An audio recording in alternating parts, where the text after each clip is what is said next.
Hello everyone, मैं सुभद्रा सिंह स्वागत करती हूं आपका अपने यूट्यूब चैनल 3M स्टडी में। फ्रेंड्स, आज मैं आप लोगों के लिए समान विज्ञान का प्रैक्टिस सेट 10 लेकर के आई हूं और आप लोगों को इस प्रैक्टिस सेट में टोटल 39 क्वेश्चन देखने को मिलेंगे और ये सारे क्वेश्चन आपके एग्जाम के दृष्टिकोण से अति महत्वपूर्ण है, इसीलिए इस वीडियो में हमारे साथ अंत तक बने रहें।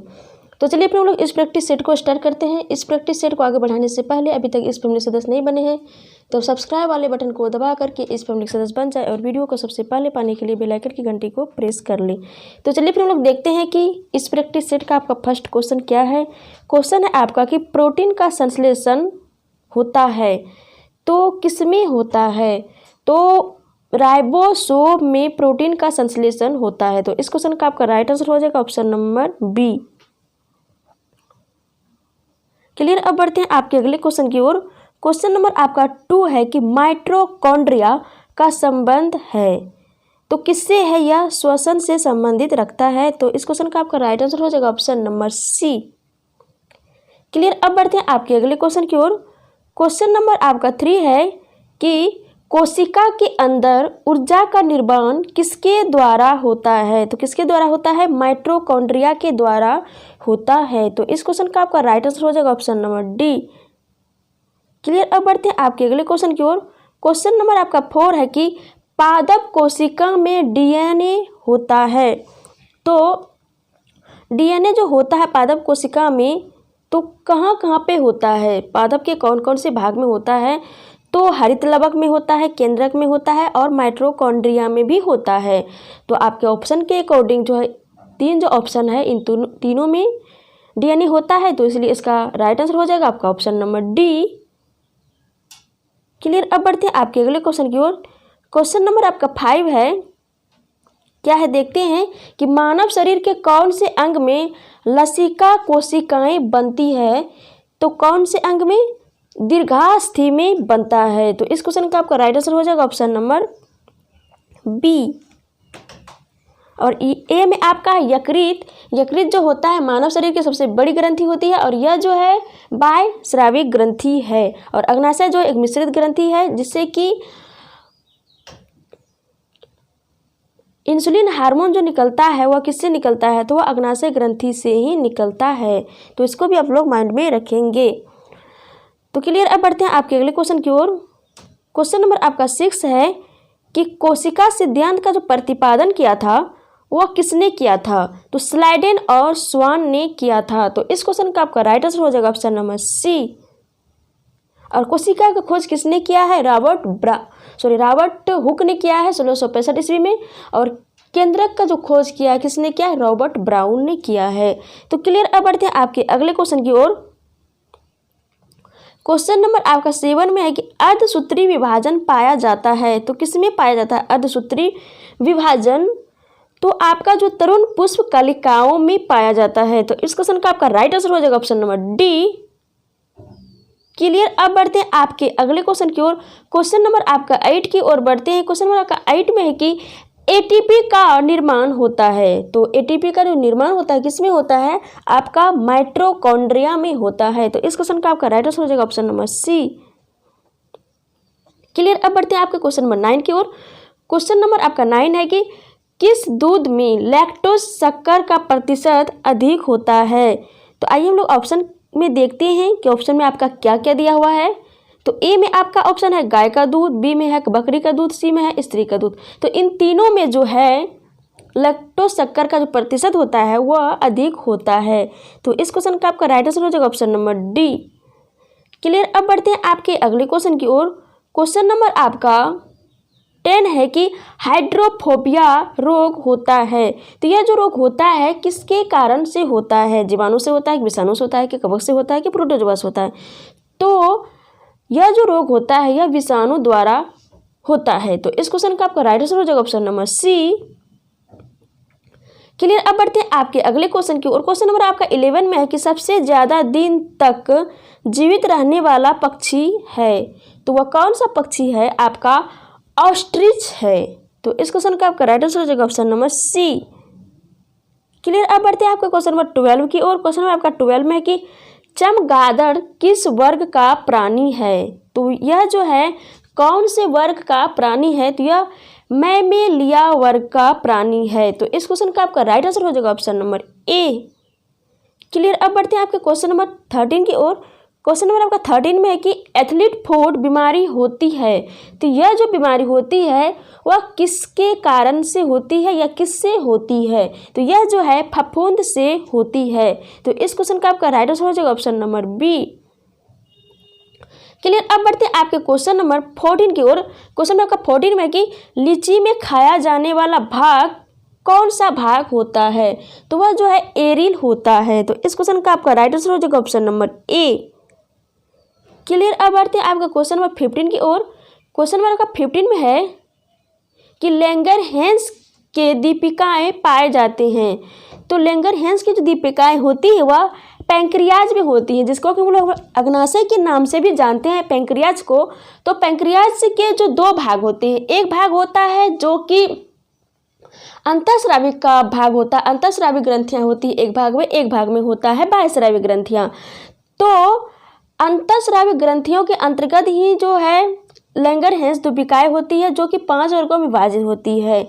तो इसी में से एक बीटा लैंगरहैंस दीपिकाएं होता है, जिससे कि इंसुलिन हार्मोन स्रावित होता है। तो यह किसका भाग है? पैंक्रियाज का है। और एक भाग होता है बाह्यस्रावी ग्रंथि, जिससे कि एंजाइम स्रावित होता है। तो यह भी पॉइंट आप लोग माइंड में रखेंगे। तो इस क्वेश्चन का आपका राइट आंसर हो जाएगा ऑप्शन नंबर बी। और ए में आपका प्लीहा, बी, सी में है यकृत। तो यकृत में विटामिन ए एवं डी का संग्रहित होता है, संग्रहण इसी में होता है यकृत में ही। और यकृत से ही पित्तरस स्रावित होता है। और पित्तरस कहाँ पे आकर जमा होता है? तो पित्ताशय में आकर के जमा होता है। और डी में आपका पिट्यूटरी ग्रंथि, जिसको हम लोग पीयूष ग्रंथि के नाम से जानते हैं, यह अंतःस्रावी ग्रंथि है और यह मस्तिष्क में अवस्थित होती है। इससे 13 प्रकार के हार्मोन स्रावित होते हैं, जैसे कि सोमेटोट्रोपिन हार्मोन, जो कि वृद्धि हार्मोन के नाम से हम लोग जानते हैं। उसके बाद ऑक्सीटोसिन हार्मोन, TSH हार्मोन, ये सभी जो हार्मोन स्रावित होते हैं, तो यह जो है पिट्यूटरी ग्रंथि से ही स्रावित होती है।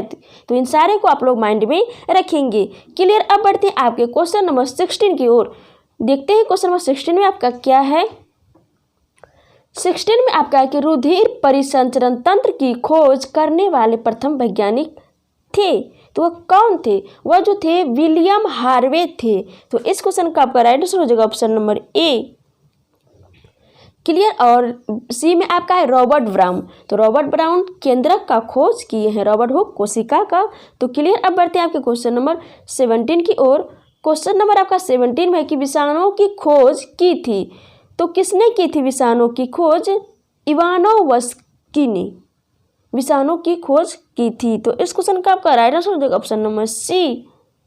क्लियर। अब बढ़ते हैं आपके अगले क्वेश्चन की ओर। क्वेश्चन नंबर आपका 18 में देखते हैं क्या है कि कुत्ते के काटने पर वायरस के द्वारा जो रोग उत्पन्न होता है वह कहलाता है। तो उसको हम लोग किस रोग के नाम से जानते हैं? हाइड्रोफोबिया रोग के नाम से जानते हैं। तो इस क्वेश्चन का आपका राइट आंसर हो जाएगा ऑप्शन नंबर बी। और चेचक भी विषाणु के कारण ही होता है। तो चेचक की जो खोज करी थी या चेचक के टीके की जो खोज करी थी, किसने की थी? एडवर्ड जेनर ने की थी। तो ये भी पॉइंट आप लोग माइंड में रखेंगे। क्लियर। अब बढ़ते हैं आपके अगले क्वेश्चन की ओर। क्वेश्चन नंबर आपका 19 है कि जीवाणु की खोज सर्वप्रथम किसने किया था? तो लुवेन हॉक ने किया था। तो इस क्वेश्चन का आपका राइट आंसर हो जाएगा ऑप्शन नंबर डी। क्या होगा? डी आपका राइट आंसर हो जाएगा। और बी में आपका लुई पास्चर जो है रेबीज के टीके का खोज किया है। तो क्लियर। अब बढ़ते हैं आपके अगले क्वेश्चन की ओर। क्वेश्चन नंबर आपका 20 में है कि शकरकंद में भोजन संग्रहित होता है, तो किस में होता है? देखते हैं ऑप्शन में। ए में आपका स्तंभ में, बी में आपका है जड़ों में, सी में है पत्तियों में, डी में है स्तंभ में। तो आपका इस क्वेश्चन का आपका राइट आंसर हो जाएगा ऑप्शन नंबर ए, स्तंभ में। आपका डी में देखते हैं क्या है, दिखाई नहीं दे रहा है। स्तंभ कंद में। तो स्तंभ कंद में नहीं होता है बल्कि स्तंभ में होता है। तो इस क्वेश्चन का आपका राइट आंसर हो जाएगा ऑप्शन नंबर ए, स्तंभ में। क्लियर। अब बढ़ते हैं आपका अगले क्वेश्चन की ओर। आई होप कि आप लोग सारे क्वेश्चन को मजे में पढ़ रहे होंगे, समझ में आ रहा होगा। क्वेश्चन नंबर 21 आपका है कि हल्दी के पौधों का खाने योग्य हिस्सा कौन सा है? तो वह कौन सा हिस्सा है? प्रकंद जो है हल्दी के खाने योग्य हिस्सा है। तो इस क्वेश्चन का आपका राइट आंसर हो जाएगा ऑप्शन नंबर बी। क्लियर। अब बढ़ते क्वेश्चन नंबर आपके 22 की ओर। 22 आपका है कि लिम्फोसाइट रक्षा करती है। तो यह जो है किससे रक्षा करती है लिम्फोसाइट? यह आपका जो है रोगाणुओं से रक्षा करती है लिम्फोसाइट। तो इस क्वेश्चन का आपका राइट आंसर हो जाएगा ऑप्शन नंबर बी। और थाइमस ग्रंथि जो थाइमोसिन हार्मोन स्रावित होती है, तो यह हार्मोन जो होती है टी लिम्फोसाइट्स को निर्माण करने में यह सहायता करती है। तो यह भी पॉइंट आप लोग माइंड में रखेंगे कि लिम्फोसाइट के निर्माण में कौन से हार्मोन जो है सहायता करता है, तो वो थाइमस ग्रंथि से निकलने वाले थाइमोसिन हार्मोन सहायता करता है। और थाइमोसिन हार्मोन जो होता है वह वयस्कों में बहुत ही कम मात्रा में, बुजुर्ग जब हो जाते तो वहाँ पे नहीं के बराबर वहाँ पे जो है उस व्यक्ति के शरीर में, बुजुर्गों में जो है आपका थाइमोसिन हार्मोन स्रावित होता है। तो इसलिए माना जाता नहीं, इसलिए देखा जाता है कि बुजुर्गों में जो है प्रतिरोधक क्षमता जो होती है वह कम होती है, जिसके कारण वो अधिक जो बीमार पड़ते हैं। तो इसी कारण से, क्योंकि उस लिम्फोसाइट्स का जो निर्माण होता है वह कम मात्रा में होता है, जिसके कारण कि वह बीमार होने लगते हैं ज़्यादा। तो क्लियर। अब बढ़ते हैं आपके अगले क्वेश्चन की ओर। क्वेश्चन नंबर आपका 23 में है कि आपातकालीन ग्रंथि है। तो हम लोग किसको कहते हैं आपातकालीन ग्रंथि? एड्रिनल ग्रंथि को कहते हैं। और एड्रिनल ग्रंथि को हम लोग दूसरे नाम से भी जानते हैं। तो मैं इतना बार इससे पहले वाले जितना भी सेट मैं आप लोगों को बताई हूँ, इतना बार का डिस्कस करी हूँ कि आप लोगों के तो माइंड में सेट ही हो गए होंगे। और आप लोग कमेंट करके बताएं कि एड्रिनल ग्रंथि को या एड्रिनल ग्रंथि से जो भी हार्मोन स्रावित होता है तो उसको हम लोग दूसरे नाम से किस नाम से जानते हैं। यदि आपका रिवीजन है और मैं जो एडिशनल फैक्ट बताती हूँ उसको आप लोग यदि माइंड में रखते हैं तो कमेंट बॉक्स में आप लोग ज़रूर कमेंट करके बताएंगे। तो क्लियर। अब बढ़ते हैं आपके अगले क्वेश्चन की ओर। तो क्वेश्चन नंबर आपका 24 में है कि पेलाग्रा रोग किस पोषक पदार्थ की लगातार कमी से होता है? तो किसकी कमी से होता है? आपका नियासिन की कमी से होता है। तो इस क्वेश्चन का आपका राइट आंसर हो जाएगा ऑप्शन नंबर ए। क्लियर। अब आते हैं आपके अगले क्वेश्चन की ओर। क्वेश्चन नंबर आपका 25 में है कि मानव शरीर में मास्टर ग्रंथि कहलाती है। तो ये बहुत ही इजी क्वेश्चन है, सबको तो पता ही होगा, तो फिर भी हम लोग यहाँ पे रिवीजन कर लेते हैं। पिट्यूटरी ग्रंथि को लोग मास्टर ग्रंथि के नाम से जानते हैं। तो इस क्वेश्चन का आपका राइट आंसर हो जाएगा ऑप्शन नंबर ए। और थाइमस ग्रंथि से थाइमोसिन हार्मोन स्रावित होता है और थायराइड से थायरोक्सिन हार्मोन स्रावित होता है। और आप लोग कमेंट करके ज़रूर बताएं कि थायरोक्सिन हार्मोन की कमी से जो बच्चों में जो रोग होता है और बुजुर्गों में जो रोग होता है वह कौन कौन से रोग होता है, क्योंकि मैं इसका भी अच्छे तरीके से डिस्कस जो है कई बार सेट में कर चुकी हूँ। तो इसलिए आप लोग कमेंट बॉक्स जरूर बताएं कि बच्चों में जो है थायरोक्सिन हार्मोन की कमी से कौन सा रोग होता है और बुजुर्गों में कौन सा रोग होता है। तो क्लियर। अब बढ़ते हैं आपके अगले क्वेश्चन की ओर। क्वेश्चन नंबर आपका 26 में कि रक्त कब्रगाह किसे कहा जाता है? तो किसे कहा जाता है रक्त कब्रगाह? तो हम लोग जो है प्लीहा को कहते हैं। तो इस क्वेश्चन का आपका राइट आंसर हो जाएगा ऑप्शन नंबर ए। और सी में आपका लाल अस्थि मज्जा। लाल अस्थि मज्जा में लाल रक्त कण का निर्माण होता है। वैसे जो है अस्थि मज्जा में ही लाल रक्त कण का निर्माण होता है, कुछ मात्रा में श्वेत रक्त कण का भी होता है। और अस्थि मज्जा कहाँ पे होते हैं? तो यह जो है हमारे जो अस्थि होते हैं, अस्थि के बीच वाले भाग में जो होता है, क्या होता है वहाँ पे खाली जगह होता है जहाँ पे कि मज्जा गुहा पाया जाता है। तो मज्जा गुहा में जो तरल पदार्थ होता है, तो तरल पदार्थ को हम लोग क्या कहते हैं? बोन मेरो कहते हैं। उसी को हम लोग क्या कहते हैं? अस्थि मज्जा या बोन मेरो कहते हैं। तो उसी से जो हम लोगों का बनता है आरबीसी बनता है, उसके बाद कुछ मात्रा में डब्ल्यूबीसी भी बनता है।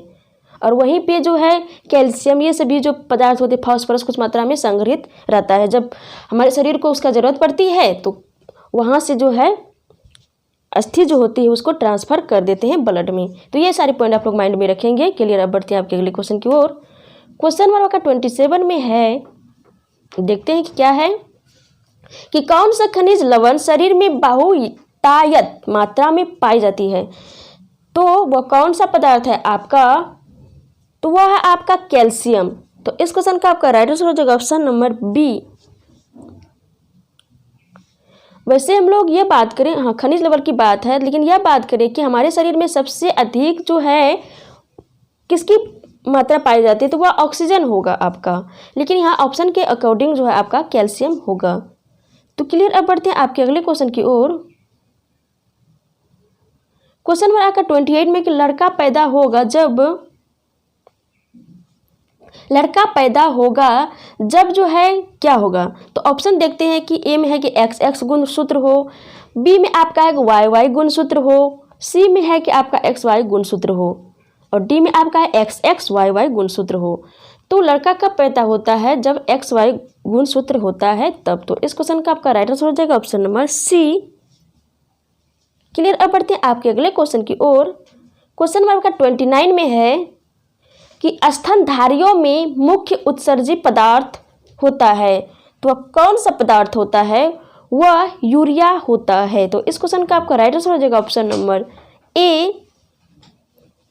क्लियर। अब बढ़ते हैं आपके अगले क्वेश्चन की ओर। क्वेश्चन नंबर आपका 30 में है कि श्वसन दर सबसे कम होती है, तो किसमें होती है श्वसन दर सबसे कम, तो आपका जो है निद्रा में खर्राटे भरते समय जो होता है वह श्वसन दर सबसे कम होता है। तो इस क्वेश्चन का आपका राइट आंसर हो जाएगा ऑप्शन नंबर बी। क्लियर। अब बढ़ते हैं आपके अगले क्वेश्चन की ओर। क्वेश्चन नंबर आपका 31 में है कि न्यूक्लियस की खोज की थी, तो किसने करी थी न्यूक्लियस की खोज, जिसको हम लोग केंद्र के नाम से जानते हैं, तो रॉबर्ट ब्राउन ने करी थी। तो इस क्वेश्चन का आपका राइट आंसर हो जाएगा ऑप्शन नंबर सी। क्लियर। अब बढ़ते हैं आपके अगले क्वेश्चन की ओर। क्वेश्चन नंबर आपका 32 में है कि अंतर्राष्ट्रीय जैविक कृषि फर्म संस्थान कहाँ स्थित है, तो कहाँ स्थित है, लंदन में स्थित है। तो इस क्वेश्चन का आपका राइट आंसर हो जाएगा ऑप्शन नंबर बी। क्लियर। अब बढ़ते हैं आपके अगले क्वेश्चन की ओर। क्वेश्चन नंबर आपका 33 में है कि भारत का केंद्र औषधि अनुसंधान संस्थान कहाँ पर है, तो कहाँ पे है, लखनऊ में है। तो इस क्वेश्चन का आपका राइट आंसर हो जाएगा ऑप्शन नंबर ए। यहाँ पे यदि औषधि अनुसंधान की बात करें तो वो लखनऊ होगा, यहीं पे यदि रहता औषधि की जगह 1 रहता तो आपका हो जाता देहरादून, और यदि औषधि की जगह यहाँ पे आपका 20 रहता तब पर भी आपका लखनऊ होता। यदि केंद्र औषधि अनुसंधान संस्थान की बात करें या केंद्रीय विष अनुसंधान संस्थान की बात करें तो वो लखनऊ होगा, यदि केंद्र वन अनुसंधान संस्थान की बात करें तो वो आपका देहरादून होगा। तो क्लियर। अब बढ़ते हैं आपका अगले क्वेश्चन की ओर। क्वेश्चन नंबर आपका 34 में देखते हैं कि क्या है। क्वेश्चन है कि फेफड़ों में रक्त पहुंचाने वाला अंग है, तो वह कौन सा अंग है, दायां आलिंद है। तो इस क्वेश्चन का आपका राइट आंसर हो जाएगा ऑप्शन नंबर बी। क्लियर। अब बढ़ते हैं आपके अगले क्वेश्चन की ओर। क्वेश्चन नंबर आपका 35 में है, देखते हैं कि क्या है, रक्त का कौन सा कण जीवाणु से रक्षा करता है, तो वह कौन सा है, श्वेत रक्त कण है। तो इस क्वेश्चन का आपका राइट आंसर हो जाएगा ऑप्शन नंबर बी। क्लियर। अब बढ़ते हैं आपके क्वेश्चन नंबर 36 की और। क्वेश्चन नंबर 36 में कि वायुमंडल में भारी गैस कौन है, तो वह कौन सा गैस है, कार्बन डाइऑक्साइड गैस जो है सबसे भारी गैस है वायुमंडल में। तो इस क्वेश्चन का आपका राइट आंसर हो जाएगा ऑप्शन नंबर डी। तो क्लियर। अब बढ़ते हैं आपके अगले क्वेश्चन की ओर। क्वेश्चन नंबर आपका 37 में कि मनुष्य के शरीर में सबसे छोटी अंतःस्रावी ग्रंथि है, तो वह कौन सी ग्रंथि है, तो वह आपका जो है पीयूष ग्रंथि जो होता है यह सबसे छोटी अंतःस्रावी ग्रंथि होती है। तो इस क्वेश्चन का आपका राइट आंसर हो जाएगा ऑप्शन नंबर बी। और सी में आपका जो है थायराइड ग्रंथि जो है यह एक ऐसा ग्रंथि है जो कि अंतःस्रावी की सबसे बड़ी ग्रंथि है, या हम लोग दूसरे शब्दों में कहें तो थायराइड ग्रंथि जो है सबसे बड़ी अंतःस्रावी ग्रंथि है। तो क्लियर। अब बढ़ते हैं आपके अगले क्वेश्चन की ओर। क्वेश्चन नंबर आपका 38 में है कि स्वस्थ मनुष्य के शरीर का तापमान कितना होता है, तो कितना होता है आपका 98.6 डिग्री फ़ारेनहाइट होता है। यदि हम लोग सेल्सियस की बात करें तो 37 डिग्री होता है सेल्सियस में। तो क्लियर। तो इस क्वेश्चन का आपका राइट आंसर हो जाएगा ऑप्शन नंबर ए। क्लियर। अब बढ़ते आपके अगले क्वेश्चन की ओर। क्वेश्चन नंबर आपका 39 में है और यह क्वेश्चन जो है आपका इस प्रैक्टिस सेट का लास्ट क्वेश्चन है बट नोट लिस्ट है। तो क्वेश्चन है आपका कि एक मानव शरीर को कितने निकोटिनिक अम्ल की प्रतिदिन आवश्यकता होती है, तो 15 ग्राम की होती है। तो क्लियर। तो इस तरह से हम लोग इस प्रैक्टिस सेट में टोटल 39 क्वेश्चन थे। इन सारे क्वेश्चन को बहुत ही अच्छे तरीके से समझे, क्लियर भी किए। आई होप कि सारे क्वेश्चन आप लोगों को माइंड में सेट हो गए होंगे। यदि सेट नहीं हुआ है तो इस वीडियो को मल्टीपल टाइम्स देखें और सारे क्लियर हो जाएंगे। आई होप कि ये वीडियो आप लोग बहुत ही पसंद आए होंगे। पसंद आए तो वीडियो को लाइक करें और ज़्यादा से ज़्यादा अपने फ्रेंड सर्कल में, व्हाट्सएप ग्रुप, फेसबुक ग्रुप में इसको शेयर करें। तो चलिए फिर मिलते हैं आपके नेक्स्ट वीडियो में। तब तक के लिए जय हिंद, जय भारत।